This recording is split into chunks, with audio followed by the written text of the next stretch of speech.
Om Shanti. Good morning. 28/12/2024 के महावाक्य सुनते हैं।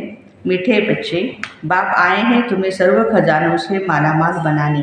तुम सिर्फ ईश्वरीय मत पर चलो, अच्छी रीति पुरुषार्थ कर वर्षा लो, माया से हार नहीं खाओ। प्रश्न है, ईश्वरीय मत, दैवी मत और मनुष्य मत में कौन सा मुख्य अंतर है? उत्तर है, ईश्वरीय मत से तुम बच्चे वापस अपने घर जाते हो, फिर नई दुनिया में ऊंच पद पाते हो। दैवी मत से तुम सदा ही सुखी रहते हो, क्योंकि वह भी बाप द्वारा इस समय की मिली हुई मत है, लेकिन फिर भी उतरते तो नीचे ही हो। मनुष्य मत दुखी बनाती है। ईश्वरीय मत पर चलने के लिए पहले पहले पढ़ाने वाले बाप पर पूरा पूरा निश्चय चाहिए। ओम शांति। बाप ने अर्थ तो समझाया है, मैं आत्मा शांत स्वरूप हूँ। जब ओम शांति कहा जाता है तो आत्मा को अपना घर याद आता है। मैं आत्मा शांत स्वरूप हूँ। फिर जब ऑर्गन्स मिलते हैं तब टॉकी बनती है। पहले छोटे ऑर्गन्स होते हैं, फिर बड़े होते हैं। अब परमपिता परमात्मा तो है ही निराकार, उनको भी रथ चाहिए टॉकी बनने के लिए।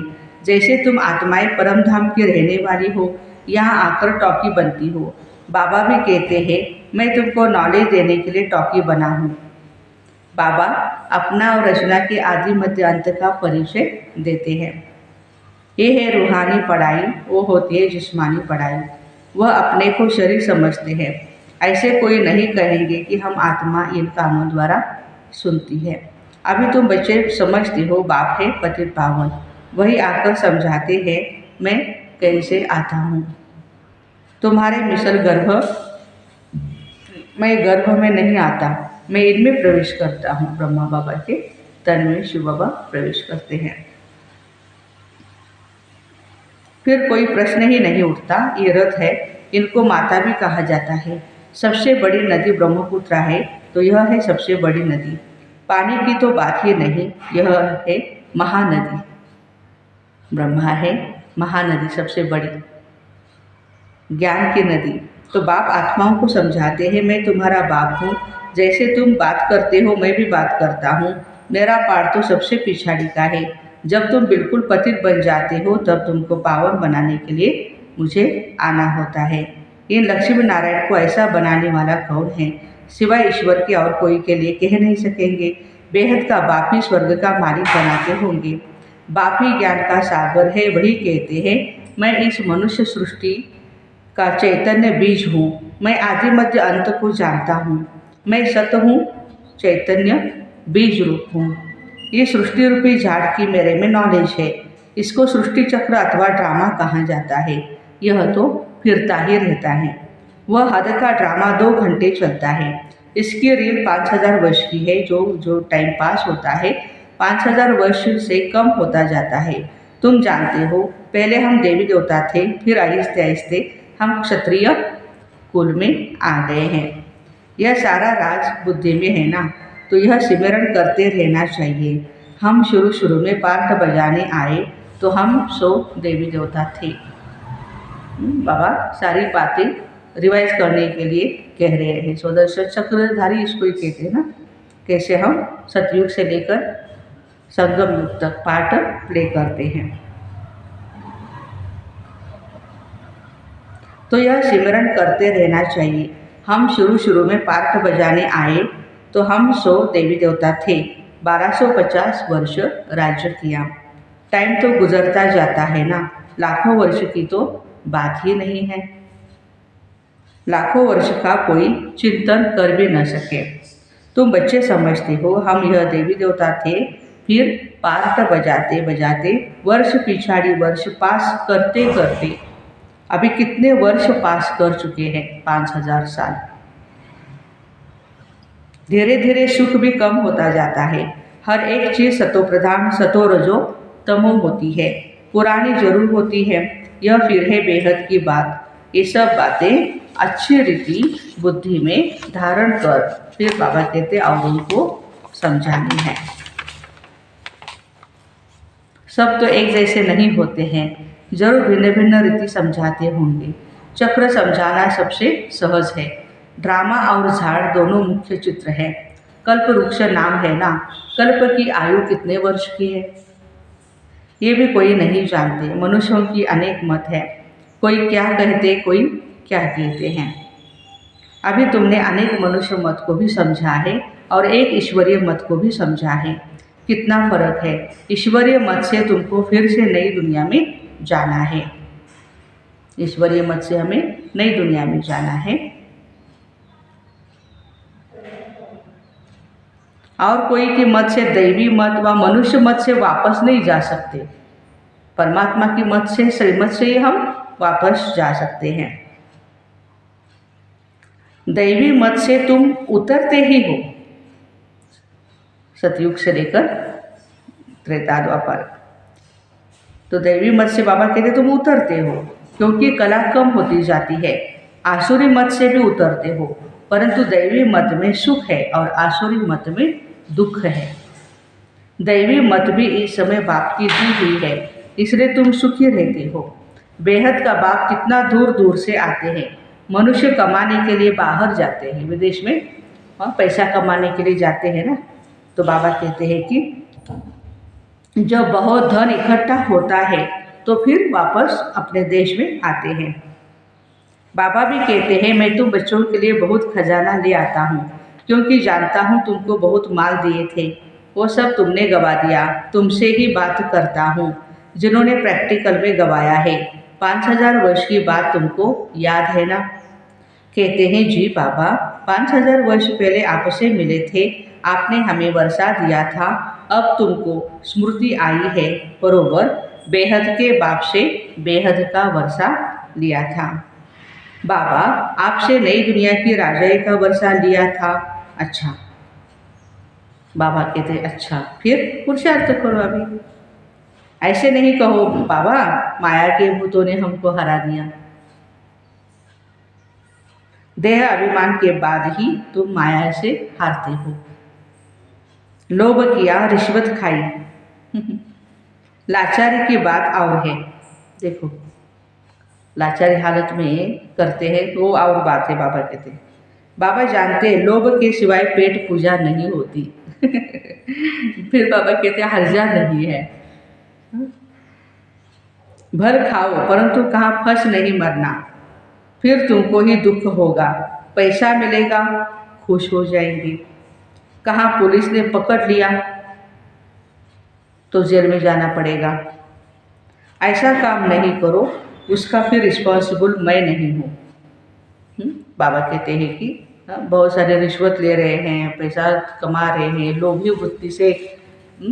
तो बाबा कहते हैं लालच में आकर के सारा करोगे, फिर फंसोगे तो मैं इसका रिस्पॉन्सिबल नहीं। पाप करते हैं तो जेल में जाते हैं, वहाँ तो जेल आदि होता नहीं। ड्रामा के प्लान अनुसार जो कल्प पहले तुमको वर्षा मिला है 21 जन्म के लिए, वैसे ही फिर लेंगे। सारी राजधानी बनती है, गरीब प्रजा, साहूकार प्रजा, परंतु वहाँ दुख होता नहीं। सतयुग में भी ऐसे है, गरीब प्रजा, साहूकार प्रजा, लेकिन दुख नहीं है। ये बाप गारंटी करते हैं। सब एक समान तो बन न सके, सूर्यवंशी चंद्रवंशी राजाई में सब चाहिए ना। बच्चे जानते हैं कैसे बाप हमको विश्व की बादशाही देते हैं। फिर हम उतरते हैं। स्मृति में आया ना, स्कूल में पढ़ाई स्मृति में रहती है ना, यहाँ भी बाप स्मृति दिलाते हैं। रूहानी पढ़ाई दुनिया भर में और कोई भी पढ़ा न सके। गीता में भी लिखा हुआ है मन मना भव, इसको महामंत्र वशीकरण मंत्र कहा जाता है, अर्थात माया पर जीत पाने का मंत्र। माया जीते जगत जीत, माया 5 विकार को कहा जाता है। रावण का चित्र बिल्कुल ही क्लियर है। रावण का चित्र बिल्कुल ही क्लियर है। 5 विकार स्त्री में और 5 विकार पुरुष में। इनसे गधा अर्थात टट्टू बन जाते हैं। विकार के कारण बाबा कहते हैं गधा बनते हैं, तो बाबा कहते हैं कि टट्टू बन जाते हैं, इसलिए ऊपर में गधे का शीश देते हैं। अभी तुम समझते हो ज्ञान के बिगर हम भी ऐसे थे।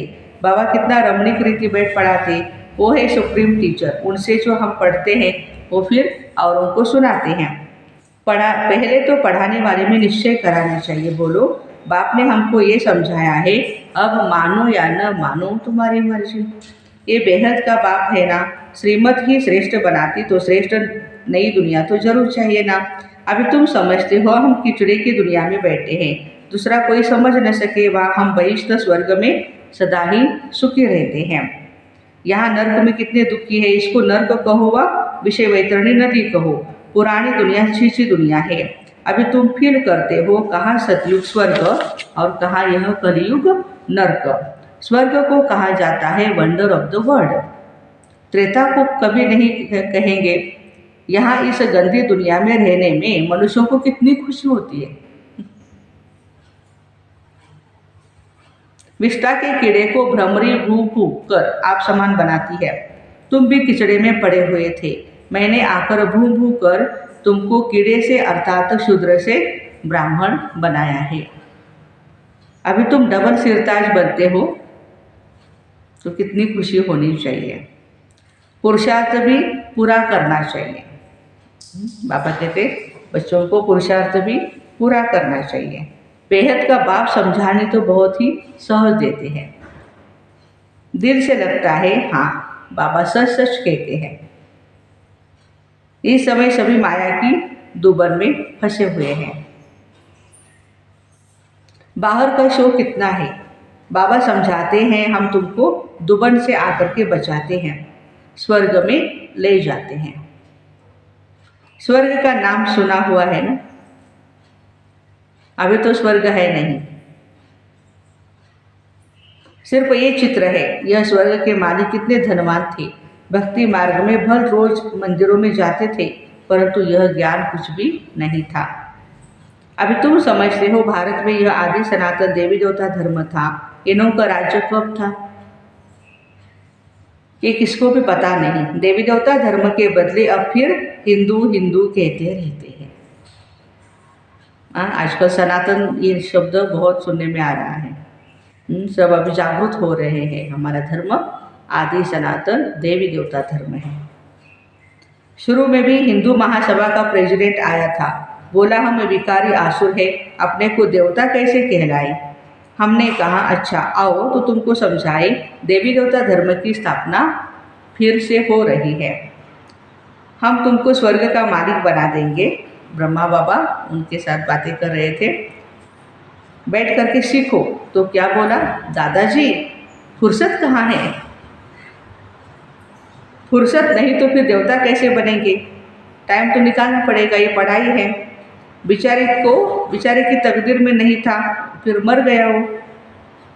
ऐसे भी नहीं कहेंगे वो कोई प्रजा में आएगा, नहीं, ऐसे ही चला आया था, सुना था यहाँ पवित्रता का ज्ञान मिलता है, परंतु सतयुग में तो आ न सके, फिर भी हिंदू धर्म में ही आएंगे।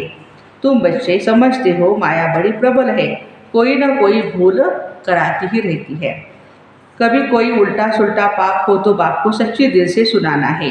रावण की दुनिया में पाप तो होते रहते हैं, कहते हैं हम जन्म जन्मांतर के पापी है, ये किसने कहा। आत्मा कहती है बाप के आगे या देवी देवताओं के आगे। अभी तो तुम फील करते हो बरोबर हम जन्म जन्मांतर के पापी थे।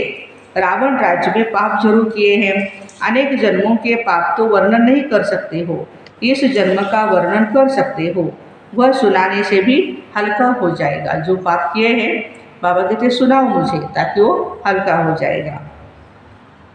सर्जन के आगे बीमारी सुनानी है, फलाने को मारा, चोरी की, ये सुनाने में लज्जा नहीं आती है। विकार की बात सुनाने में लज्जा आती है।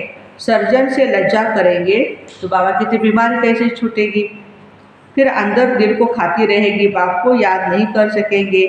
सच सुनाएंगे तो याद कर सकेंगे। बाबा कहते मैं सर्जन तुम्हारी दवाई करता हूँ, तुम्हारी काया सदैव कंचन रहेगी। सर्जन को बताने से हल्का हो जाता है। कोई आपे ही लिख देते हैं बाबा हमने जन्म जन्मांतर पाप किए हुए हैं, पाप आत्माओं की दुनिया में पापात्मा ही बने हैं। अब बाप कहते हैं बच्चे तुम्हें पाप आत्माओं से लेन देन नहीं करनी है। सच्चा सतगुरु अकाल मूर्त है बाप, वो कभी पुनर्जन्म में नहीं आते हैं। उन्होंने अकाल तख्त नाम भी रखा है, परंतु अर्थ नहीं समझते। बाबा ने समझा है आत्मा का ये तख्त है, शोभता भी यहाँ ही है, तिलक भी भ्रुकुटी में ही देते मस्तक में। आश्रम में तिलक एकदम बिंदी मिसल देते थे। अभी तुमको अपने को आप ही तिलक देना है। बाबा को याद करते रहो, जो बहुत सर्विस करेंगे वो बड़ा महाराजा बनेंगे। नई दुनिया में पुरानी दुनिया की पढ़ाई थोड़ी पढ़ना है, तो इतनी ऊंच पढ़ाई पर अटेंशन देना चाहिए। यहाँ बैठते हैं तो कोई का बुद्धि अच्छा रहता है और कोई का कहाँ कहाँ चला जाता है। कोई 10 मिनट लिखते हैं, कोई 15 मिनट लिखते हैं। इसका चार्ट अच्छा होगा, उनको नशा भी चढ़ेगा। बाबा इतना समय हम आपकी याद में रहे, 15 मिनट से जास्ती तो कोई लिख नहीं सकते। बुद्धि इधर उधर भागती रहती है। अगर सब एक रस हो जाए तो फिर कर्मातीत अवस्था हो जाए। बाबा कितनी मीठी मीठी लौली बातें सुनाते हैं। ऐसे तो कोई गुरु ने नहीं सिखाया। गुरु से सिर्फ एक थोड़े ही सीखेगा, गुरु से तो हजारों सीखे हैं ना। सदगुरु से तुम कितने सीखते हो। यह है माया को वश करने का मंत्र। माया 5 विकारों को कहा जाता है। धन को संपत्ति कहा जाता है। लक्ष्मी नारायण के लिए कहेंगे इन्हों के पास बहुत ही संपत्ति है। लक्ष्मी नारायण को कभी माता पिता नहीं कहेंगे। आदिदेव आदि देवी को जगत पिता जगत अम्बा कहते हैं, इनको नहीं। यह स्वर्ग के मालिक है। अविनाशी ज्ञान धन लेकर हम इतने धनवान बने। अम्बा के पास अनेक आशाएं लेकर जाते हैं जगदम्बा के मंदिर में। लक्ष्मी के पास सिर्फ धन के लिए जाते और कुछ नहीं। तो बड़ी कौन हुई यह किसको पता नहीं। लक्ष्मी हुई या अम्बा माता। अम्बा माता से सब कुछ मांग लेते हैं। अम्बा से क्या मिलता, लक्ष्मी से क्या मिलता। लक्ष्मी से सिर्फ धन मांगते हैं, अम्बा से तुमको सब कुछ मिलता है। अम्बा का नाम जास्ती है क्योंकि माताओं को दुख भी बहुत सहन करना पड़ता है, तो माताओं का नाम जास्ती होता है। अच्छा, फिर भी बाबा कहते हैं बाप को याद करो तो पावन बन जाएंगे। चक्र को याद करो, दैवी गुण धारण करो, बहुतों को आप समान बनाओ। गॉड फादर के तुम स्टूडेंट हो, कल्प पहले भी बने थे, फिर अब भी वही एम ऑब्जेक्ट है। यह है सत्य नारायण, नर से नारायण बनने की सत्य कथा। अच्छा, मीठे मीठे सिक्के लगे बच्चों प्रति माता पिता बाप दादा का याद प्यार और गुड मॉर्निंग। रूहानी बाप की रूहानी बच्चों को नमस्ते। हम रूहानी बच्चों की रूहानी माता पिता बाप दादा को याद प्यार गुड मॉर्निंग और नमस्ते। वाह बाबा वाह, शुक्रिया बाबा शुक्रिया। धारणा के लिए मुख्य सार, अपनी बीमारी सर्जन से कभी छिपानी नहीं। माया के भूतों से स्वयं को बचाना है। अपने को राज तिलक देने के लिए सर्विस जरूर करनी है। दूसरी पॉइंट, स्वयं को अविनाशी ज्ञान धन से धनवान बनाना है। अब पाप आत्माओं से लेन देन नहीं करनी है। पढ़ाई पर पूरा अटेंशन देना है। आज का वरदान है, इस कल्याणकारी युग में सर्व का कल्याण करने वाले प्रकृति जीत मायाजीत भव। संगम युग को कल्याणकारी युग कहा जाता है। इस युग में सदा ये स्वमान याद रहे, मैं कल्याणकारी आत्मा हूँ। मेरा कर्तव्य है पहले स्व का कल्याण करना, फिर सर्व का कल्याण करना। मनुष्य आत्माएं तो क्या, हम प्रकृति का भी कल्याण करने वाले हैं, इसलिए प्रकृति जीत मायाजीत कहलाते हैं। जब आत्मा पुरुष प्रकृति जीत बन जाती है तो प्रकृति सुखदायी बन जाती है। प्रकृति व माया की हलचल में आ नहीं सकते, उन्हों पर अकल्याण के वायुमंडल का प्रभाव पड़ नहीं सकता।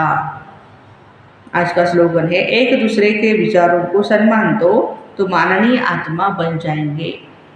एक दूसरे के विचारों को सम्मान दो तो माननीय आत्मा बन जाएंगे। आज का अव्यक्त इशारा सुनते हैं। संतुष्टता ब्राह्मणों का विशेष लक्षण है। स्वयं से भी संतुष्ट और औरों से भी संतुष्ट रहो।